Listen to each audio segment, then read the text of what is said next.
हरि ओम श्री गुरुभ्यो नमः। हरि ओम। ओम सहना भवतु सहनौ भुनक्तु सह वीर्यं करवावहै तेजस्विनावधीतमस्तु मा विद्विषावहै। ओम शांति शांति शांति।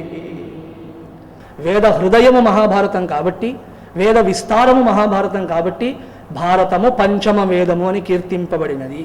దానిని తెలియజేస్తూ మహాభారతమే కొన్ని శ్లోకాలను చెప్పింది. బిభ్యేత్యల్పశ్రుతాద్వేదః మామయం ప్రహరిష్యతి కార్ష్ణం వేదమిమం విద్వాన్ శ్రావయిత్వార్థమశ్నుతే. వేదములు భయపడుతూ ఉంటాయంట.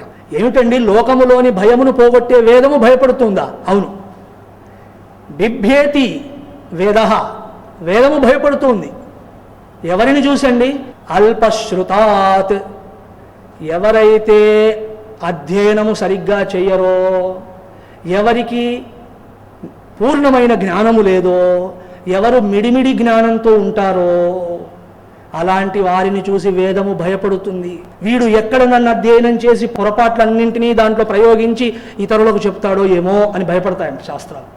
మిడిమిడి జ్ఞానం ఉన్నవాడు చదివేస్తాడు, చదివేదొకటి అర్థమయ్యేదొకటి చెప్పేదొకటి. కాబట్టి అలాంటి వారిని చూసి వేదం భయపడుతూ ఉంటుంది, తనను వీరు హింసిస్తారని. కాబట్టి అలాంటి వారిని వేదము జోలికి వెళ్ళనివ్వకూడదు. వేదమును సంరక్షించాలి ఇలాంటి వారి నుండి. లేకపోతే ఒకటి చదివి మరొకటిగా వ్యాఖ్యానిస్తే ప్రమాదం ఉంది. వేదములోని పదాలేవి డిక్షనరీ సహాయంతో చెప్పడానికి వీల్లేదు. సంస్కృతాంధ్ర నిఘంటు అని ఒకటి పెట్టుకుని అర్థాన్ని కల్పించలేరు మీరు. దానికి మీమాంసా శాస్త్రం ఒకటి ఉన్నది, అక్కడ నుంచి స్టార్ట్ అవుతుంది సమస్య. కాబట్టి ఎవరు పడితే వారు ఏ ట్రాన్స్లేషన్ పడితే అది చదివేస్తే అది ఒకటి ఉంటే మీకు మరొకటి అర్థమవుతుంది. అలా అర్థమైన దాన్ని చిలువలు పలువలు చేసి మాట్లాడేశారనుకోండి, అపార్థమవుతుంది. కాబట్టి వేదమును సురక్షితంగా ఉంచాలి, అందరి చేతికి ఇవ్వాల్సిన పని లేదు. మరి ఏం చేయాలి? వేద తాత్పర్యం తెలియాలంటే కార్ష్ణం వేదమిమం విద్వాన్ శ్రావయిత్వా అర్థమశ్నుతే.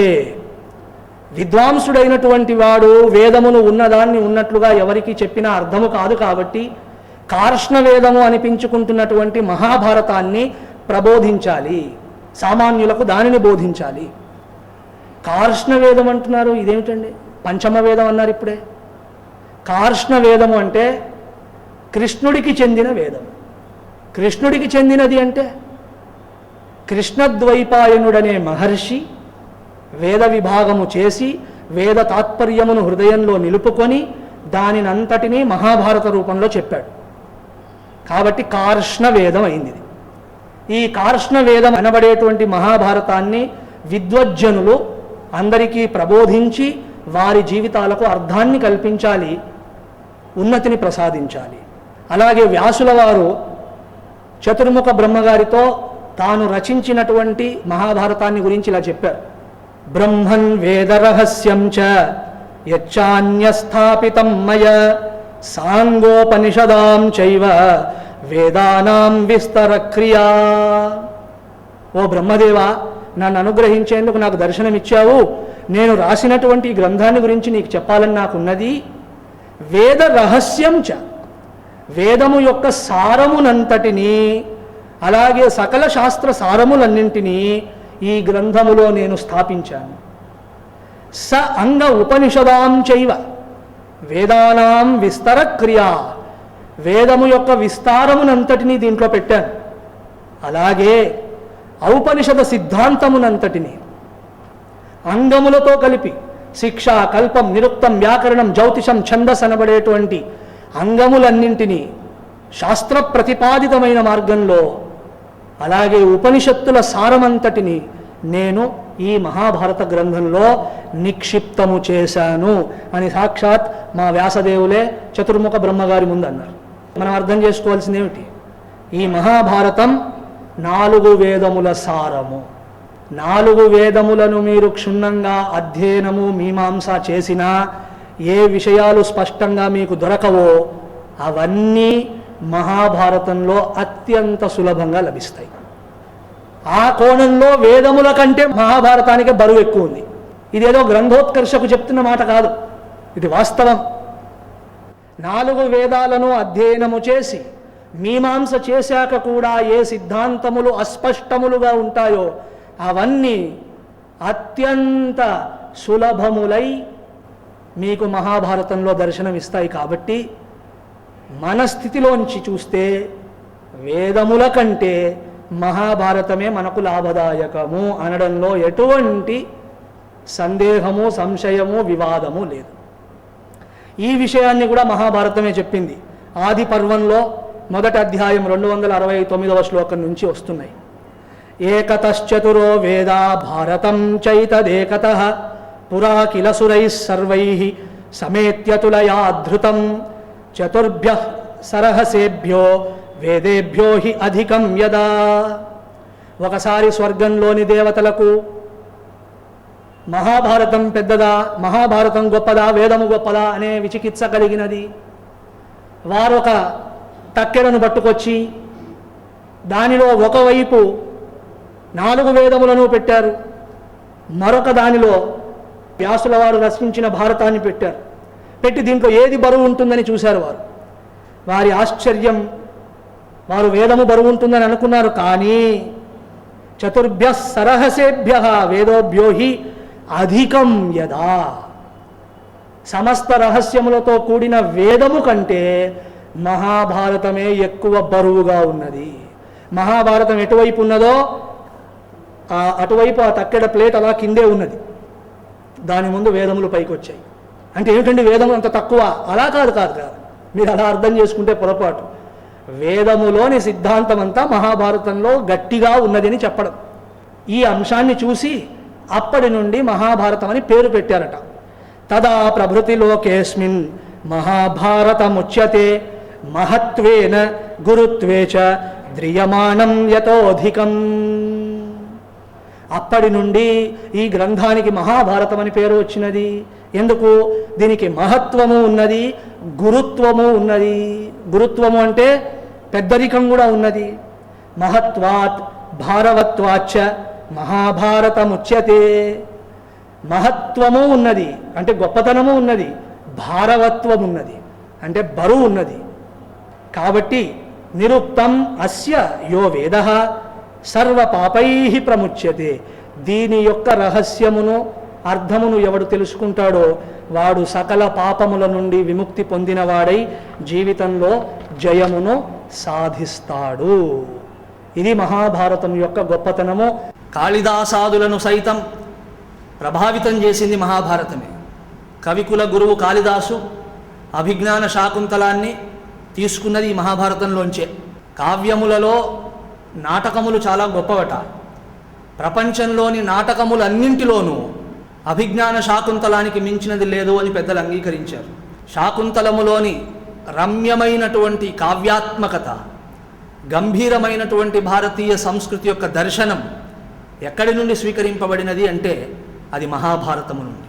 అలా భారతీయ సంస్కృతికి సంబంధించిన ప్రతి చిన్న విషయము మహాభారతంలో ఖచ్చితంగా కనిపిస్తుంది. ఇది అతిశయోక్తి కాదు, ఇది వాస్తవం. మహాభారతంలో ఒక్కొక్క శ్లోకాన్ని మీరు పరిశీలిస్తే అప్పుడున్నటువంటి భౌగోళిక పరిస్థితులు ఏమిటి, నదులు వాటి పేర్లు, పర్వతములు వాటి అందున్నటువంటి క్షేత్ర విశేషాలు, ఇలా ప్రతి ఒక్కటి చెప్పబడినది. అంతేకాక ఈ భారతదేశానికి భారతదేశం అనే పేరు ఎందుకు వచ్చిందో కూడా మీకు జవాబు దొరకాలంటే మహాభారతంలోనే ఉంది. భారతదేశానికి ఆర్యావర్తం అని పేరు. భారతదేశం అనే పేరు మొదటి నుంచి లేదు. ఆర్యులు వర్తించేటువంటి భూమి, సంస్కారవంతులైనటువంటి వారు తిరగాడే భూమిది. అలా ఆర్యావర్తము. ఆర్యావర్తమునకు భారతదేశం అనే పేరు ఎప్పుడు వచ్చింది? దీనికి సంబంధించినటువంటి కథ, అలా పేరు రావడానికి ఏ మహనీయుడి చరిత్ర కారణమో అటువంటి భరత చక్రవర్తికి సంబంధించిన కథ, ఆయన వంశములోని వారందరి కథ మీకు తెలియాలన్నా మహాభారతాన్నే ఆశ్రయించవలసి ఉంటుంది. ధర్మార్థ కామ పురుషార్థములంటే ఏమిటి, వాటి యొక్క విస్తారమైన ప్రబోధం 8 అధ్యాయాల విదుర నీతిలో చెప్పబడినట్లుగా మరొక చోట ఎక్కడా మీకు లభించదు. మహాభారతం విదుర నీతిని తన యందు కలిగి ఉన్నది. సో అటువంటి విదుర నీతిని తన యందు ఇముడ్చుకున్నటువంటిది మహాభారతం. అయ్యా ఓన్లీ ధర్మము, అర్థము, కామం ఇంతే ఉందా? ఇంకేమైనా ఉన్నాయా? అత్యంత గంభీరమైనటువంటి హిమాలయ పర్వత శిఖర సమానమైనటువంటి వేదాంత ప్రబోధమైనటువంటి సనత్సుజాతీయము, ఇది కూడా మహాభారతంలోనే ఉంది. అలాగే సకల ఉపనిషత్ సారమని జగత్తులోని అందరి చేత కీర్తింపబడినటువంటి శ్రీమద్భగవద్గీత మహాభారతంలోనిదే. అదేవిధంగా భగవంతుడి యొక్క దివ్య స్వరూపమును మనకు సాక్షాత్కరింపజేసే విశేషమైనటువంటి స్తోత్రరాజము శ్రీ విష్ణు సహస్రనామ స్తోత్రం మహాభారతంలోనిదే. అలాగే హిందూ ధర్మానికి పునాది వంటి ఉపదేశములు కలిగి ఉన్నటువంటి యక్ష ప్రశ్నలు మహాభారతంలోంచే. వర్ణాది విభాగం ఏమిటి, వాటికి సంబంధించిన మీమాంస ఏమిటి అనేటువంటి చర్చను సవిస్తారంగా చేసినటువంటి నహుష ప్రశ్నలు మహాభారతంలోనివే. దీని యందు వేదాంతం ఉన్నది, దీని యందు ధర్మం ఉన్నది, అర్థం ఉన్నది, కామం ఉన్నది, భగవంతుడి యొక్క దివ్యస్వరూపమును తెలియజేసే స్తోత్రములు ఉన్నాయి. హిందూ ధర్మానికి పునాది అయినటువంటి సిద్ధాంతములన్నీ దీంట్లో ఉన్నాయి. అంతేకాదు నలదమయంతుల కథ, సావిత్రి సత్యవాన్ కథ, అలాగే శకుంతల దుష్యంతుల కథ, ఇలా ఎన్ని కథలున్నాయో ఆ కథలను శ్రవణం చేసినా సరిపోతుంది. జీవితంలో ఇలా ఉండాలి మనం అని నేర్చుకోవచ్చు.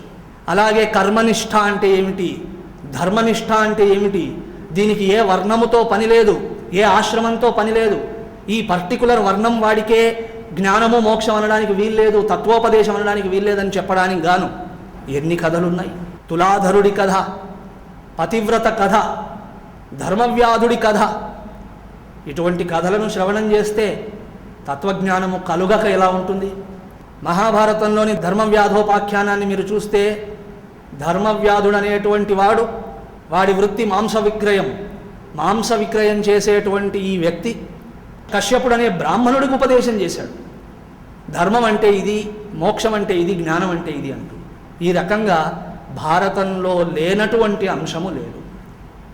ఇది కేవలం రిఫరెన్స్ కొరకు తీసుకునే అంశాలు కాదు, జీవితం జీవించడానికి తీసుకునే అంశాలు. ఈ మహత్తరమైన గ్రంథాన్ని దానిలోని యథార్థమును దర్శిస్తూ వర్తమానాన్ని సరిచేసుకుంటూ భవిష్యత్తును నిర్మించుకోవడం మన బాధ్యత. ఓన్లీ ఈ 3 విషయాలే. భవిష్యత్తును నిర్మించుకునే దక్షత మన చేతిలో ఉంది. భవిష్యత్తు పూర్తిగా నిర్ణయింపబడి లేదు, కొన్ని అంశములు నిర్ణయింపబడి ఉన్నా దానిని కొన్ని చోట్ల నిర్మించుకునే శక్తి మనకుంది. వర్తమానాన్ని సరిదిద్దుకుంటే భవిష్యత్తు నిర్మింపబడుతుంది. వర్తమానాన్ని సరిదిద్దుకోకుండా ఈ పై ఉపాయములు అంటే అవి ఉపాయములు ఎలా అవుతాయి? మరి వర్తమానాన్ని నేను ఎలా సరిదిద్దుకోగలను? నాకు నచ్చినట్లుగా సరిదిద్దుకోవచ్చా? కాదు. యథార్థమును దర్శించగలిగి ఉండాలి. యథార్థమును దర్శించే శక్తి మనకు ఉండదు. కాబట్టి మహాభారతం మనకు సహాయపడుతుంది. మహాభారతంలో ఉన్నటువంటి ప్రతి స్వభావము ఈరోజు కూడా మన ముందుంది. మహాభారతంలోనే కాదు ధర్మరాజు, ఇప్పుడు కూడా ఉంటాడు. దుర్యోధనుడు అప్పుడే కాదు, ఇప్పుడు కూడా ఉంటాడు. కాబట్టి వ్యక్తుల యొక్క యాథార్థ్యమును, పరిస్థితుల యొక్క యాథార్థ్యమును మనకు పరిచయం చేసేటువంటిది మహాభారతం. తద్వారా యథార్థమును గ్రహించి మనం ముందుకు కొనసాగేటువంటి ఉపాయము మహాభారతం నేర్పుతోంది. ఇప్పుడు ఇంకో ప్రశ్న. ఆ ప్రశ్న ఏంటంటే, ఇంత మహత్తరము, ప్రశస్తము, ప్రాంజల గంభీరము అయినటువంటి మహాభారతము రామాయణములాగా, భాగవతంలాగా ఎక్కువగా ఎందుకు అధ్యయనము చేయబడలేదు? రామాయణాన్ని పాఠం చేసేవారు ఉన్నారు, ఇంటి దగ్గర ప్రతిరోజు ఓ శ్లోకం చదువుకునేవారు ఉన్నారు. అలాగే రామాయణ ప్రసంగములు కూడా సమాజంలో జరుగుతూనే ఉంటాయి. అండ్ భాగవతం గురించి చెప్పేదేముంది? భాగవత మహాయజ్ఞం అనేటువంటిది ఎక్కడో ఎప్పుడో ప్రతిరోజు అవుతూ ఉంటుంది. రామాయణ భాగవతాల విషయంలో కనిపిస్తున్నటువంటి అధ్యయన ప్రధానమైన శ్రద్ధ మహాభారతం విషయంలో ఎందుకు లేదు? ఎందుకు సమాజంలో మహాభారతం అనేటువంటిది అధ్యయనము చేయబడలేదు? దీనికి కారణం ఏమిటి అని కూడా చూడాలి. ఎందుకంటే ఆ కారణములలో ఒక దురభిప్రాయం ఉంది, ఒక దుర్భ్రాంతి ఉంది. దాన్ని ఇప్పుడు నివారణ చేసుకోవాలి. సరే, మొదటి కారణాన్ని చూస్తే రామాయణం భాగవతంతో పోల్చి చూస్తే మహాభారతం చాలా పెద్ద గ్రంథము. దీనిలోని శ్లోకాలు 24,000 కాదు, 18,000 కాదు, కేవలం 1,00,000 శ్లోకాలే. ఈ మాట వింటూనే హృదయం జారిపోతుంది. అమ్మా, 700 శ్లోకాల భగవద్గీతనే చాలామంది పూర్తిగా చదివి ఉండరు. చదవడం అంటే అధ్యయనం సంగతి దేవుడెరుగు, ఊరికే కూడా చదివి ఉండరు. 700 శ్లోకాలకే ఈ పరిస్థితి అయితే 1,00,000 శ్లోకాల మహాభారతం ఎవరు చదువుతారు? ఎందుకు చదువుతారు? మనకు సమయం ఉండదు, సార్థకమైన వాటికి సమయం ఉండదు. 1,00,000 శ్లోక విస్తారమైన ఈ గ్రంథము ఎంత గొప్పదై ఉంటుంది. కనీసం రోజో 10 శ్లోకాలు చదువుతాను అని సంకల్పం ఎవరూ చేయరు. కాబట్టి గ్రంథ విస్తారము అనేటువంటిది బహుశా ఒక కారణం అయి ఉండవచ్చు. అది కారణం కాకూడదు. మహాభారతం మొత్తం చదవకపోయినా మహాభారత సారముగా చెప్పబడుతున్నటువంటి మొదటి 2-3 పర్వాలు చదివినా సరిపోతుంది. ఆది పర్వంలోనే పర్వ సంగ్రహణ పర్వము అని ఒకటి ఉన్నది, అది చదివినా మహాభారతం చదివినంత పని అవుతుంది. కాబట్టి చదివి ఉండవచ్చును, కానీ సంహౌ చదవలేదు ఎవరు. దానికి ప్రధానమైన కారణం ఏంటంటే రెండవ కారణం పరమ భయంకరమైన దుర్భ్రాంతి, దురభిప్రాయం. ఏమిటో తెలుసునా? మహాభారతం చదవడం దేవుడెరుగు, ఆ పుస్తకం ఇంట్లో ఉండడం కూడా మంచిది కాదు అని చాలామంది అనుకుంటారు. మీరు అలాంటి మాటలు విని ఉంటారు. We should not keep this book at home. ఎందుకు? అది అంత శుభప్రదమైనది కాదు.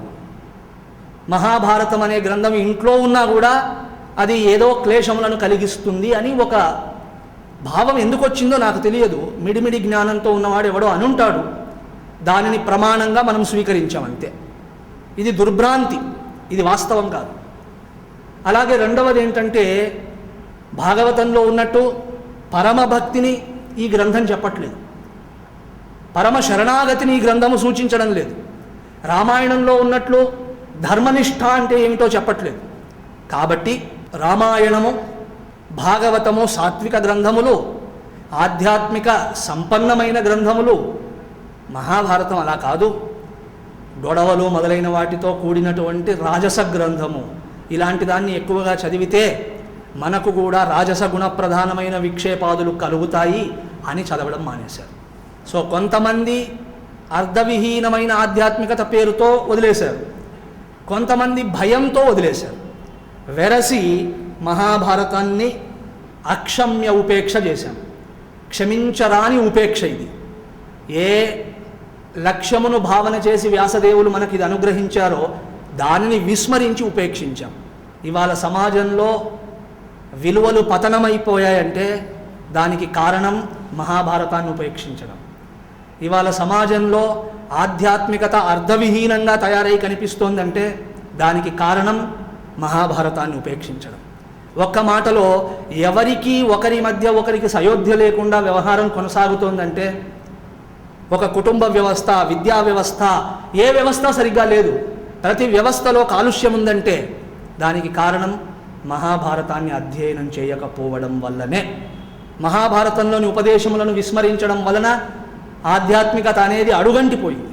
కాబట్టి ఈ రెండు కారణములను మనం కొద్దిగా ఆలోచించి నిర్ణయం చేయాలి. 1,00,000 శ్లోకాలు కదా అని వదిలివేయకూడదు, ప్రయత్నం చేస్తూ ముందుకు వెళ్ళాలి. ఎన్ని తెలుసుకుంటే అంత మంచిది అనుకోవాలి. రెండవది, మహాభారతం ఇంట్లో పెట్టుకుంటే దుఃఖాలు కలుగుతాయని అనుకోకూడదు. మూడవది, మహాభారతం రాజస గ్రంథము కాబట్టి మనం చదవక్కర్లేదు, చదివితే గొడవలు అవుతాయి అని కూడా అనుకోకూడదు. ఇది పరమ సాత్విక గ్రంథము, పరమ మోక్షాన్ని ప్రసాదించే గ్రంథము. ఆ భావాన్నే సాక్షాత్ సౌతి మహాభారతం చివర బోధించాడు. ఒక రకంగా దీన్ని మీరు ఫలశ్రుతి అనుకోవచ్చు. మహాభారతం చదవడం వలన, మహాభారత శ్రవణము వలన ఎటువంటి స్థితి లభిస్తుంది, ఎటువంటి స్థితికి మనం అర్హులమవుతాము అని చెప్తూ, భారతం శృణుయాన్ నిత్యం భారతం పరికీర్తయేత్ భారతం భవనే యస్య తస్య హస్తగతో జయః. మనుష్యులందరికీ ఉపదేశం చేస్తూ భారతం శృణుయాత్ నిత్యం, ప్రతిరోజు భారత శ్రవణము చేయవలెను. భారతం పరికీర్తయేత్, భారతములోని ఉపదేశములను ప్రతిరోజు పొగుడుతూ ఉండవలెను. అంటే అర్థం ఏమిటి? వాటిని మనం ఆచరించవలెను. భారతం భవనే యస్య, ఎవడి ఇంట్లో మహాభారతం ఉంటుందో, మనం ఏమంటున్నాం? గొడవలు అవుతాయంటున్నాం. వాళ్ళు ఏమన్నారో తెలుసునా? భారతం భవనే యస్య తస్య హస్తగతో జయః. ఎవరింట్లో మహాభారతం ఉంటుందో జయము వారి చేతిలోనే ఉంటుంది, జయము వారికి హస్తగతం అయిపోయినది. వారు ఎక్కడ ఏ ప్రయత్నం చేసినా జయము సాధిస్తారు. అంతేకాదు, ఎక్కడ మహాభారత అధ్యయనము, అధ్యాపనము, శ్రవణము, మననము జరుగుతాయో అటువంటి కుటుంబములలో వీరం జనయతే పుత్రం, అలాంటి కుటుంబాల్లో పుట్టేటువంటి పిల్లలు మహావీరులుగా పుడతారు. వీరం జనయతే పుత్రం. అయ్యా, అమ్మాయి పుడితే ఎప్పుడూ పుత్రం పుత్రం ఇంతేనా? హౌ అబౌట్ పుత్రిక? వీరం జనయతే పుత్రం కన్యాం చ రాజ్యభాగిని. ఆడపిల్ల పుట్టినా సరే ఆవిడ జయశాలిని అవుతుంది, రాజ్యభాగిని అవుతుంది, రాజ్యములను పరిపాలించే దక్షత కలిగి జన్మిస్తుంది. ఇంతకంటే గొప్ప ఫలశ్రుతి ఏముంటుందండి? మనం అలా కోరుకుంటాం మన పిల్లలు గొప్పవాళ్ళు అవ్వాలని. మహాభారత శ్రవణము చేయండి చాలు, అటువంటి బిడ్డలు మీకు జన్మిస్తారు. కాబట్టి శృణ్వత్ శ్రద్ధః పుణ్యశీలః శ్రావయంచేదమద్భుతం నరః ఫలమవాప్నోతి రాజసూయాశ్వమేధయోః. ఈ మహాభారతాన్ని గనక శ్రద్ధతో అధ్యయనము చేస్తే, శ్రవణం చేస్తే, అలాగే శ్రవణము చేయిస్తే, అంటే తాను శ్రవణము చేస్తూ మహాభారత శ్రవణమునకు దోహదపడుతూ ఉంటే అటువంటి నరుడు ఫలమవాప్నోతి, ఈ ఫలమును పొందుతున్నాడు. ఏ ఫలము? రాజసూయ అశ్వమేధయోః ఫలం. రాజసూయ యాగము, అశ్వమేధ యాగము చేసిన ఫలమును కేవల మహాభారత శ్రవణము వల్ల పొందుతాడు. ఇటువంటి మహాభారతాన్ని ఇంట్లో పెట్టుకుంటే గొడవలు వస్తాయి. రాజస ప్రధానమైన గ్రంథము మనస్సును విక్షేపపరుస్తుంది, మోక్షానికి దూరం చేస్తుంది అని అంటే అంతకంటే బుద్ధిహీనుడు ఇంకెవడైనా ఉంటాడా? సాక్షాత్ వ్యాసుల వారి మాటను, వైశంపాయనుల వారి మాటను, ఉగ్రశ్రవసుడి మాటల్ని మనం నిందించినట్లయిపోలేదా? కాబట్టి మహాభారతం చదవడంలో దోషమేమీ లేదు, ఇంట్లో పెట్టుకుంటే దోషమేమీ లేదు. మహాభారతం కొనండి, ఇంట్లో పెట్టుకోండి, అప్పుడప్పుడు చదువుతూ ఉండండి. అలాగే మరో చోట కూడా చెప్పబడింది, శ్రాద్ధాది కార్యనిర్వహణ చేసినప్పుడు మహాభారతంలోని 2 శ్లోకాలు చదివినా పితృదేవతలకు చాలా శుభం కలుగుతుందని చెప్పారు. సో శ్రాద్ధాది కర్మ నిర్వహణ చేసేటప్పుడు మీరు గనక మహాభారతంలోంచి ఓ చిన్న అంశమో చిన్న ఘట్టమో చదివినా సరే మీ పితృదేవతలకు ఎంతో మేలు చేసిన వారు అవుతారు. ఇది కూడా మహాభారతంలోనే చెప్పబడినది. కాబట్టి మహాభారతం సర్వదా శ్రవణము చేయదగినటువంటి గ్రంథం. ఇది మహాభారత ప్రాశస్త్యము.